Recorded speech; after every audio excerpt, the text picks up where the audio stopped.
per se. But, No, he doesn't. No, he doesn't. We're going to start off with TSM. I know I've spent a lot of time with Cloud9 and Havoc, but to be fair, he's had back-to-back pretty crazy performances here. But as we get into evac CTF, it's Pac-Man finding kills early here. Trying to see if there's anything else to handle. His teammate actually is going to find one lower, take out Happy, and now they've got a bit of a 2-on-1 up top, unless is that Havoc able to flank from behind. So this whole push is about to evaporate. There's one. It's going to make Ivy think twice about where he's going. He's going to back up, run right into Havoc. There's still two more players pressing, but Havoc has basically shut down any kind of a successful aggression. At least it sends. Okay, I take it back because Weeds and Kolchan go off. One more player to beat. Oh, high off the wall. Kolchan not able to get it done. He wins that one. He can likely get mid-map or push towards glass, and that could have been a cap. I'm surprised it was that close to being a cap after Havoc sort of broke it all up. And that would have been big to get that first cap on board. I feel like CTF a lot of the times maybe. I'd love to see a stat. Like, when a team gets the first cap, what's their win percentage? CTF. I feel like it's got to be pretty high. Yeah, it may depend on the map, because you know there are some maps that are a little bit more one-sided at times. So we've seen some pretty crazy comebacks, but I tend to agree with you. I'd be curious to compare it to Uplink, let's say, like the first score in Uplink versus the first score in CTF. In my head, the first score in Uplink isn't that. Uplink's such a high-scoring game that it doesn't matter. I agree, they should be drastically different, but how many times have we seen like that snowball kick off at the beginning of Uplink? You get 3 down, you end up getting like that train running early. I'd be curious. I wonder if it's like completely different, or it's actually a little bit closer is what I'd wonder. Now Havoc has the flag out for... Actually, no. Yeah, Havoc and Kolchan both have the flags out for their respective teams. Kolchan's going to get away through drone spawn under glass. He's going to bring that one back towards his base, and it's going to be a solid 6-0 waiting here with camo is the scary thing. He's staying alive. He has the lightning already. You don't use it. It's so early. Oh, no, I get that, but where are you supposed to go right now? Look at where you're holed up. That's not where you want to be holding the flag right now. Well, usually you would bring it back pretty far, but you can't because you know there's at least one player there. And I'm actually not a fan of the way TSM's playing this from the standpoint that they are not aggressively trying to attack him and get him out of this position. I feel like once you know he's there, you got to challenge him. You're just letting him stay alive for too long. And look at this. Now you put so much focus on him, it allows him to get up the map. His teammate gets there, picks up a kill, and he gets the return.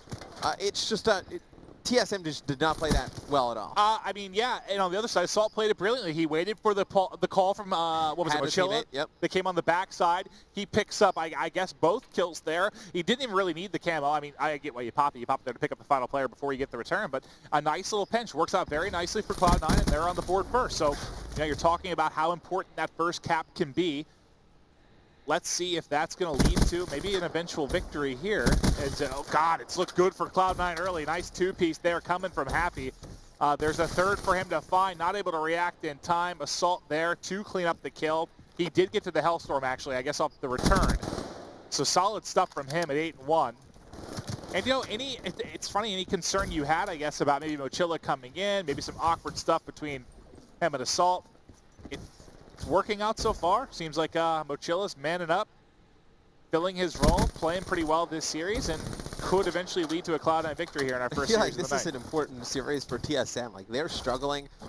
They play Complexity tomorrow. I mean, I think if Complexity and TSM both lose today, does the loser of the match tomorrow make a change? They would be 1-7 at that point. You'd have to. You'd have to. I feel like there's no way you could continue with the same team. Because look at if you were TSM, if you're thinking just, you know, don't base it off the few weeks we're in here. Let's just talk about what we expected from them coming out of stage 1. If you would have looked at this week, you would have thought this should be a 2-0 week for TSM. Right, they bring it right back. Yep. You'd 100. So if you go 0-2 from what we've seen from this week, Cloud9, you'd 100% expect TSM to win this match. Especially when you see that they're bringing back in a sub, or however you want to refer to Mochila at this point. But, yeah, this should have been an easy series. The way Complexity has been playing certainly should be a win for TSM. If they lose both, I think I think whoever loses both does not have the same roster going into the next week. Yeah? I could not see... I could agree with you. I mean, you put yourself in such a hole that you have to play... lights out. Yeah. Pretty much the rest of the way. You have a decent amount of good players who are free agents right now. It's true. I think you can, I mean, at Parasite. I mean, Parasite I don't think really is an option to go back to Cole. You see Cloud9. Cloud9 takes a 1-0 Sorry, lead in the Goon, first your half. stay was short. We're bringing back in Parasite. No, I don't think that happening. Nameless would headbutt a wall, I think, before. And it's like, you look like, I mean, it is slow one option, but like they just got picked by Echo Fox, so you don't really, that's a nice spot for those guys. You don't expect That's a them good to question, leave. though. It's like, where do you go? You're excited to get an Echo Fox, New Org, obviously backed by, Rick Fox, and you think that's pretty cool achievement for those guys, but at the same time, you're not in the league. You would think you would take a league spot, certainly over... Well, how much is the league spot worth, considering you're going, like, at 1-7, you're pretty much going to be in... Yeah, that's true. I mean, barring a miracle of some sort. If you have a really crazy finish, it gives you a better opportunity to qualify for champs, I guess, but you're most likely going to be battling in regardless, right? Yes. It doesn't put you in any better position.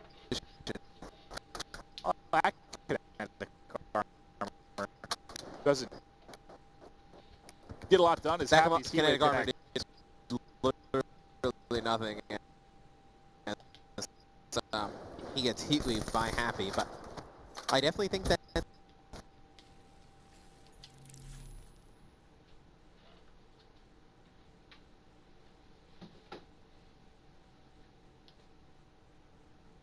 this time it felt like, like we had progressed far through the stage and whatnot. Like, I feel like at this time, 1-7, like, we're not, like, it's not that early.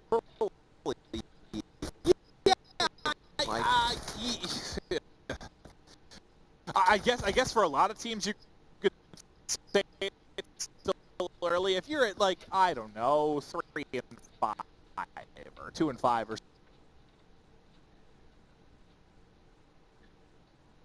near the opposing team's flag, you look TSM. TSM seems like they were kind of stacking on their abilities. We're going to see the Hellstorm come in from Assault there.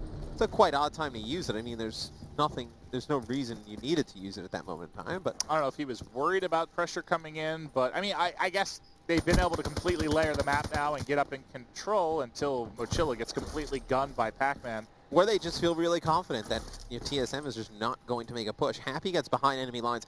This is dangerous. If TSM does not win some of these gunfights, Happy is going to pull the flag, and this is going to be a counter cap.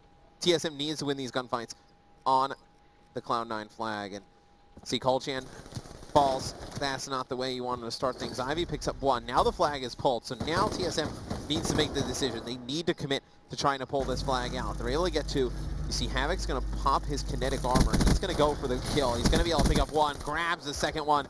Beautiful play by Havoc. He gets shut down from Big Door. The push still on to the Cloud9 flag from TSM. This one looks like it should be a cap, though. Happy goes right by 1. He's able to get in. That's it. He's got it. Hey, a little bit scary for a second there. The player kind of soars right over his head, but there you go. 2-0 lead for Cloud9. That might be it for me. I know. It's not over, obviously. There's a ton of time left, but what you've seen out of these two teams, it feels sort of, I know you saw the uplink game get a little bit closer, but it still seemed, you were never really worried for Cloud9 because they just kind of firmly, from a control standpoint, seemed to control pretty much the whole game, right? Yes. That's how it's felt here in the CTF. This might be the best opportunity you've had for TSM to get out and score, actually. There's going to be an overextension coming in. Camo, I think, got popped momentarily there for Assault before dropping. So the gunfight is going to happen here. Havoc, they're all breaking in. Pac-Man, leave it to Happy. Happy's going to make the play! Does not hit the slide in time. Comes up like a foot short there. Pac-Man and crew clutching up as they're able to get 1 on the board. So they need to get Ivy these streaks. A nice counter. They got to get Ivy, this Hellstorm, and the Lightning. If he's able to get those, that's huge for TSM, as I believe all of the streaks now are wasted on the side of Cloud9. And you're going to go back and wonder, like, why did Assault use that Hellstorm missile? You'd love to have a Hellstorm missile right about now. You see the push starting to come in from TSM. It's going to be Colchan picking up 2. So no teammate support, though. It's going to have to just wait here by Big Door. But Cloud9 starting to turtle their base a little bit, Maven, though. This could get interesting.